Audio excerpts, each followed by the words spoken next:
Assalamualaikum warahmatullahi wabarakatuh. Bismillahirrahmanirrahim. Alhamdulillah. Alhamdulillahilladzi arsala rasulahu bil huda waddinil haqqi liyudhhirahu 'alad dini kullihi walau karihal musyrikun. Asyhadu an la ilaha illallah wahdahu la syarikalah wa asyhadu anna Muhammadan abduhu wa rasuluh. Allahumma sholli ala sayyidina Muhammad wa ala ali sayyidina Muhammad, amma ba'du.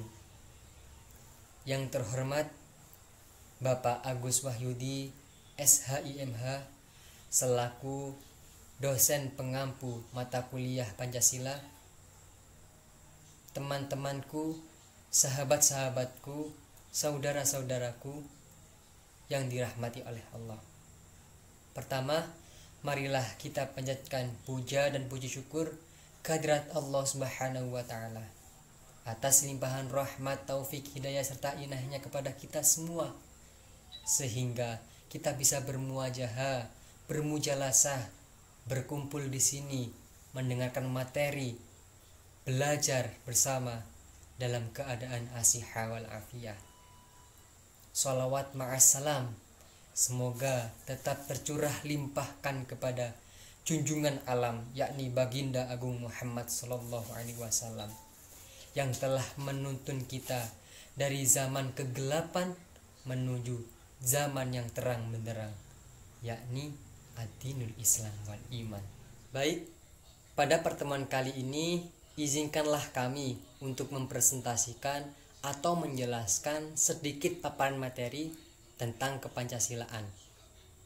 Untuk pertemuan kali ini dan mempersingkat waktu, kami akan menjelaskan mengenai pengertian Pancasila, fungsi Pancasila, dinamika pendidikan Pancasila, dan tantangan pendidikan Pancasila ke depannya. Harapan saya, harapan kami untuk teman-teman yang telah mendengarkan paparan materi ini, semoga bisa bermanfaat dan diambil hikmah-hikmahnya serta dapat diaplikasikan dalam kehidupan sehari-hari. Langsung saja mengenai pengertian Pancasila. Pancasila secara etimologis atau secara bahasa adalah istilah dari bahasa Sanskerta. Kalau dari India, Pancasila berasal dari bahasa kasta Brahmana. Dan adapun dari rakyat biasa, Pancasila berasal dari kata Prasekerta.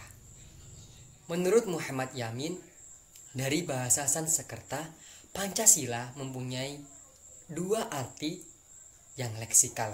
Arti yang pertama adalah panca, yang berarti 5. Sila dalam huruf vokal I yang pendek mempunyai arti batu sendi, alas atau dasar. Sedangkan Shila dalam huruf vokal I yang panjang mempunyai makna peraturan atau tingkah laku yang baik atau yang penting atau yang senonoh. Kalau dilihat secara historis, pengertian Pancasila mempunyai sejarah yang sangat mengesankan. Karena proses perumusan Pancasila diawali ketika sidang BPUPKI yang pertama.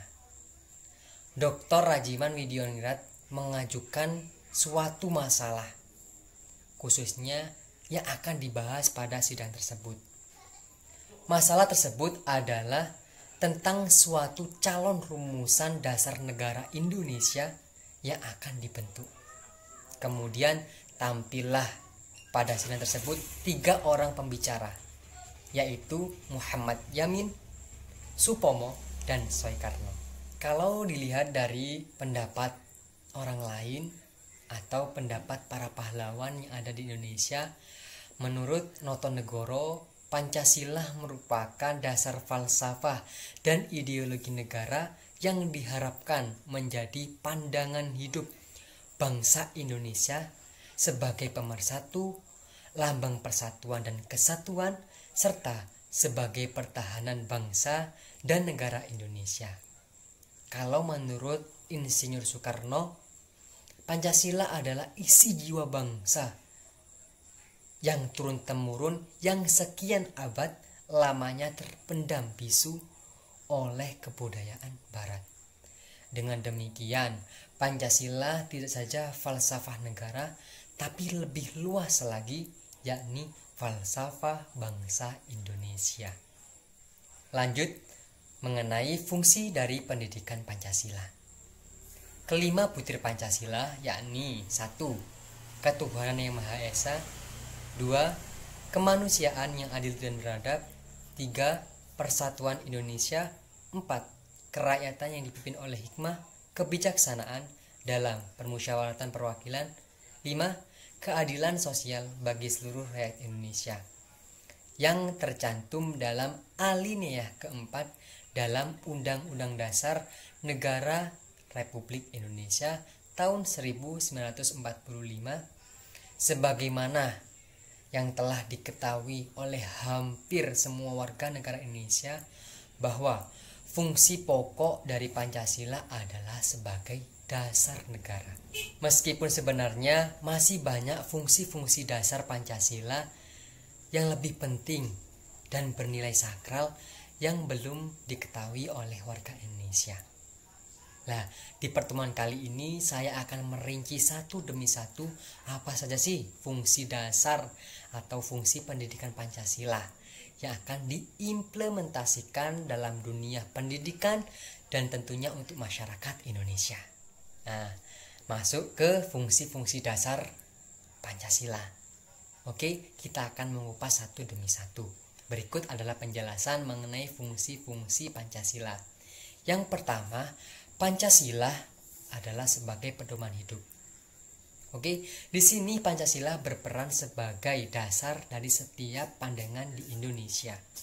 Pancasila haruslah menjadi pedoman dalam mengambil keputusan dalam menghadapi suatu masalah. Yang kedua, Pancasila sebagai jiwa bangsa. Pancasila haruslah menjadi jiwa bangsa Indonesia. Pancasila merupakan jiwa bangsa yang harus terwujud dalam setiap lembaga maupun organisasi dan insan yang ada di Indonesia. Yang ketiga adalah Pancasila sebagai kepribadian bangsa.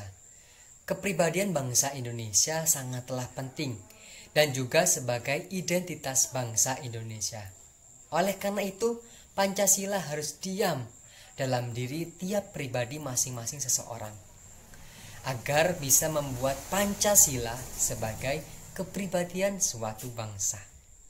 Yang keempat, Pancasila sebagai sumber hukum. Pancasila sebagai sumber hukum di Indonesia, yaitu yang berlaku hukum-hukum yang ada di Indonesia. Dengan kata lain, Pancasila adalah sebagai dasar. Negara tidak boleh ada satu persatuan yang bertentangan dengan Pancasila. Selanjutnya, tujuan pendidikan Pancasila menurut Undang-Undang Negara Republik Indonesia Nomor 2 Tahun 1989 tentang Sistem Pendidikan Nasional yang juga tercantum di dalam SK Dirjen Dikti Nomor 38 Dikti/Kep/23 ialah guna menunjukkan arah tujuan pada moral dan diharapkan dapat terrealisasi di kehidupan bermasyarakat setiap hari, dan bukannya mendahulukan kepentingan individu maupun kelompok dan golongan tertentu, sehingga dalam setiap adanya perbedaan pemikiran selalu diarahkan untuk bermusyawarah, bermufakat agar terjadi dalam satu tujuan, memiliki keadilan sosial bagi seluruh rakyat Indonesia. Fungsi dalam mempelajari pendidikan Pancasila ialah supaya terciptanya beberapa perilaku di dalam kehidupan sehari-hari. Nah, untuk membahas dalam fungsi pendidikan Pancasila dalam kehidupan sehari-hari, di sini saya akan memperinci satu demi satu fungsi-fungsi di antara mengenai fungsi pendidikan Pancasila. Fungsi pendidikan Pancasila yang pertama yaitu memiliki keimanan serta ketakwaan terhadap Tuhan Yang Maha Esa. Seperti kita ketahui, di negara Indonesia ini mempunyai banyak suku, ras, agama, tentunya mempunyai agama masing-masing dari Konghucu, Kristen, Buddha, Katolik, Islam, yang masing-masing mempunyai cara tersendiri untuk menyembah kepada Tuhan Yang Maha Esa. Fungsi yang kedua yaitu memiliki sikap kemanusiaan yang adil dan beradab kepada orang lain, kepada satu orang ke orang yang lain, dengan selalu memiliki sikap yang tegang rasa, yang saling menghormati, saling tolong-menolong, dan selalu menghargai antara pendapat satu dengan pendapat yang lain. Selanjutnya, fungsi yang ketiga yaitu menciptakan persatuan bangsa dengan tidak bertindak anarkis.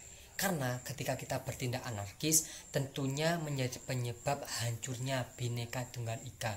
Yang mana kita ketahui Bhinneka Tunggal Ika merupakan mempunyai makna berbeda-beda tetapi mempunyai satu tujuan.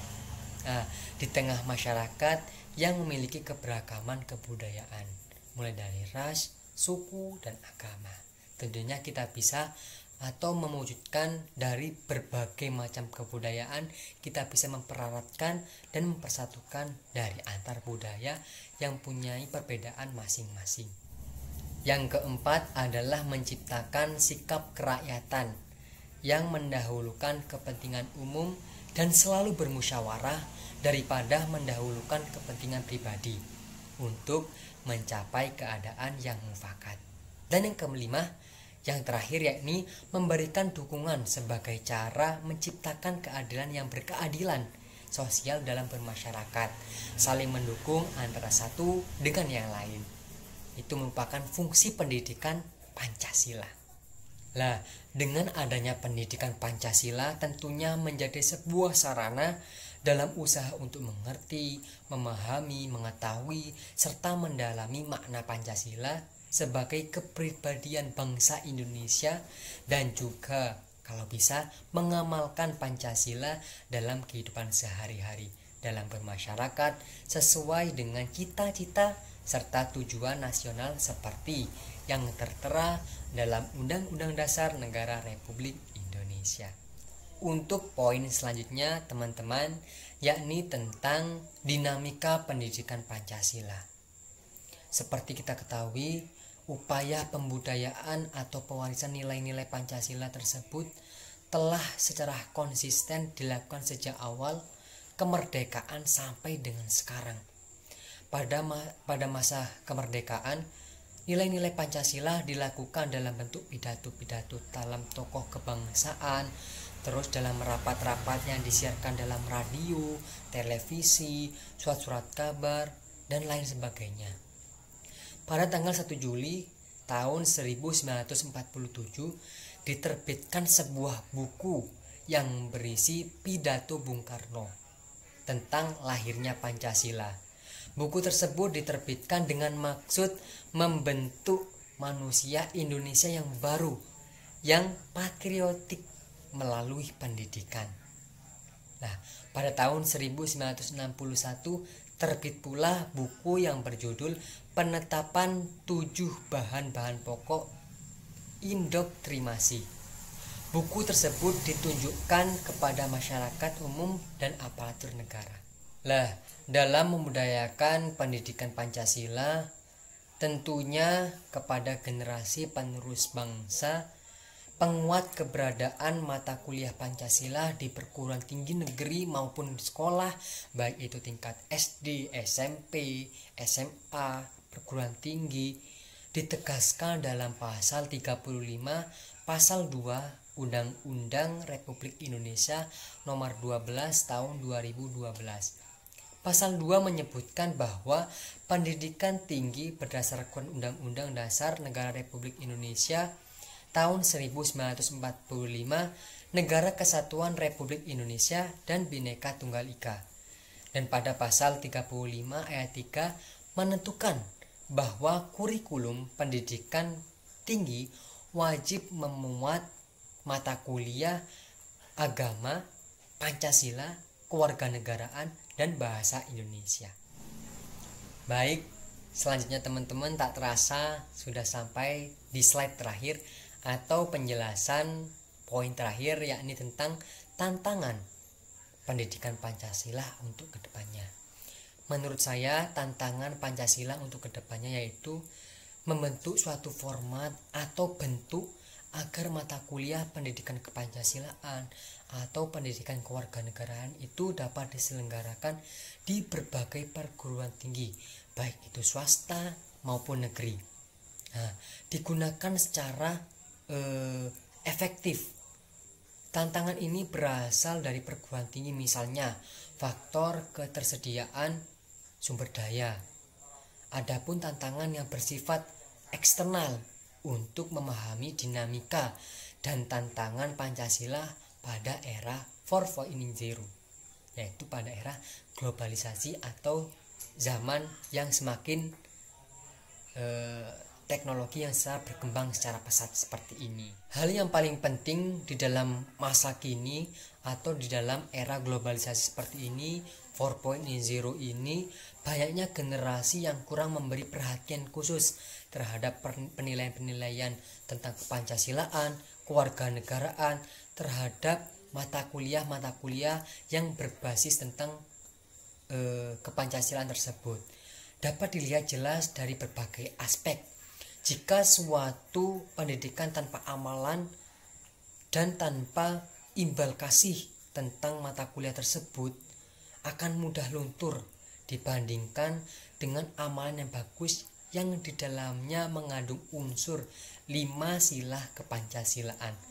Tantangan masa yang akan mendatang yakni seharusnya lebih besar dan bervariasi.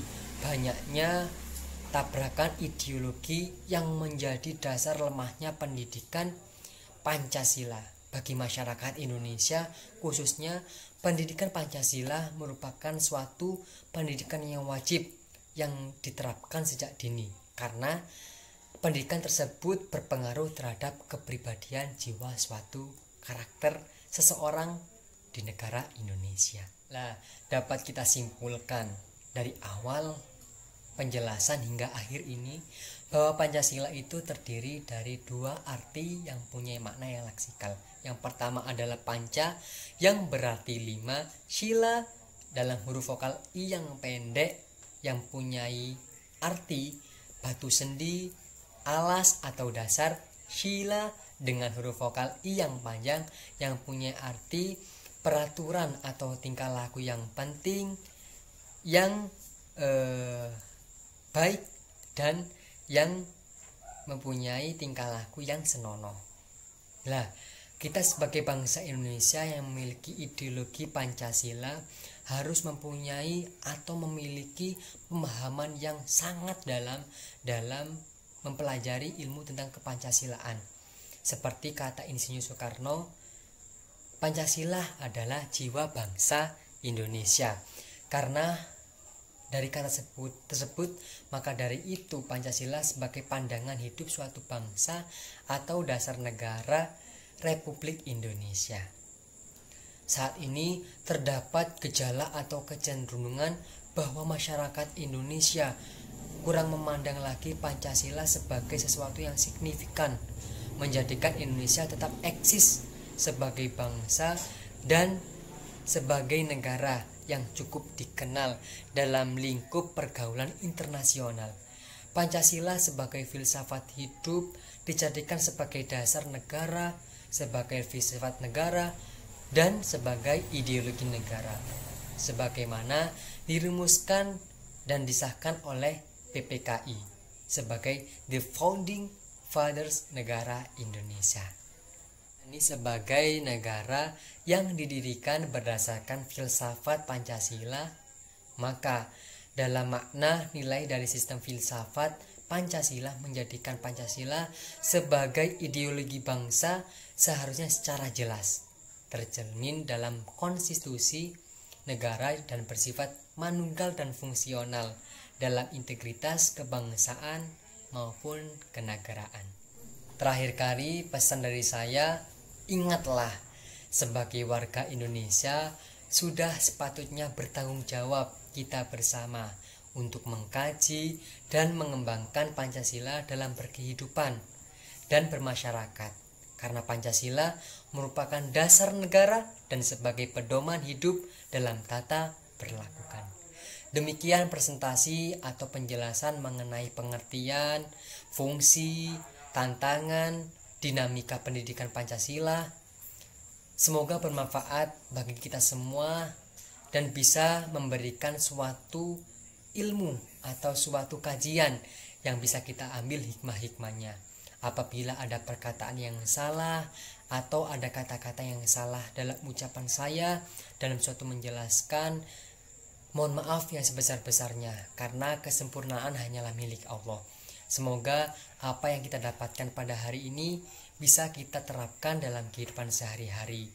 Dari saya, dari kelompok kami, saya sendiri, Rian Afiafara, dan rekan saya Aziz Mustafa, mohon maaf apabila ada kata-kata yang salah, dan atas perhatiannya kami ucapkan banyak-banyak terima kasih. Saya akhiri, wallahul muwafiq ila aqwamit thoriq. Wassalamualaikum warahmatullahi wabarakatuh.